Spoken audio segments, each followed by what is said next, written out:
இப்போ ட்ரெண்டு வந்து திரும்பி இருக்குது. ட்ரெண்டு எப்படி திரும்பி இருக்குது அப்படின்னு காணிங்கன்னா, இது ஃபுல்லாமே அப் ட்ரெண்டு.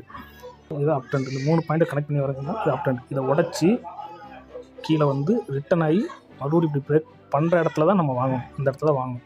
ஏன்னா அப்போ தான் ட்ரெண்டு திரும்பி கன்ஃபார்ம் ஆகுதுன்னு அர்த்தம். இல்லைன்னா சில நேரம் இப்படியே போயிடும். உடச்சி கீழே வந்து இப்படி போகக்கூட வாய்ப்பு.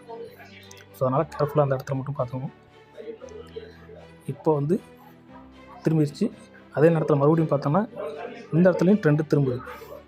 அப்போ இந்த இடத்த பார்த்தோன்னா உடச்சிருக்கு, கீழே வந்துருக்கு, மறுபடியும் போயிருக்கு. அது இது வந்து ட்ரெண்டு திரும்பலை. இது வந்து ஒரு ஃபேக் ட்ரெண்டாக வந்து போயிட்டு ரிட்டன் ஆயிருக்கு. எந்த இடம் உடச்சிருக்கு அப்படின்னு கணக்கு பார்த்தோம்னா இந்த இடம் தான் உடச்சிருக்கு. உடச்சி மேலே போய் கீழே வந்துட்டு அதுக்கப்புறம் போகுது பார்த்தீங்களா, இந்த பிரேக் அவுட்டில் தான் வாங்கணும். இப்போ நீங்கள் இந்த பிரேக் அவுட்டில் வாங்கினா கிட்டத்தட்ட என்ன பாயிண்ட்டு 299 300 வாங்குவீங்க, 310 விற்றுருவீங்க. 2வது ப்ராஃபிட் வந்துருச்சா? இது ஓகே. இது வரைக்கும் நீங்கள் எப்படி பிரேக் அவுட்டில் ப்ராஃபிட் வாங்குறது இதெல்லாம் முடிச்சாச்சு.